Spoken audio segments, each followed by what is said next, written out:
Əziz tamaşaçılar, elə indi aldığımız bir xəbəri diqqətinizə çatdırırıq. Fevralın 27-si axşam saat 19:30 radələrində Bakı-Qazax magistral yolunun Yevlax rayonunun Nərmankənd kəndi ərazisindən keçən hissəsində ağır yol nəqliyyat hadisəsi baş verib. Belə ki, 44 BL 455 dövrət nömrə nişanlı Nissan markalı mini avtomobili ilə Niva markalı mini avtomobili toqquşub. Şahidlərin sözlərinə görə qəzaya səbəb Nivanın sürücüsünün avtomobili yüksək sürətlə idarə etməsi olub.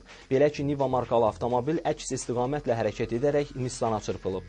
Xoşbəxtlikdən ölən olmayıb, ancaq hər iki avtomobilin sürücüsü yüngül bədən xəsarətləri alıb. Hadisə yerinə Yevlax regional təcili təxirəsalınmaz tibbi yardım məntəqəsinin əməkdaşları da gəliblər. Faktla bağlı araşdırma aparılır.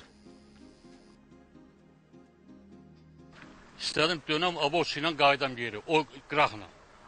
Böyle döndüyümlər o dəqiqə başım üstünə aldı, gəldi vurdu. Mən gedirdim bu yolu, Niva qavamda məni döndü. Döndü dala qayıtmağa, mən də qaçdım, qaçıdanmadım. Verdi qavana, dəydi.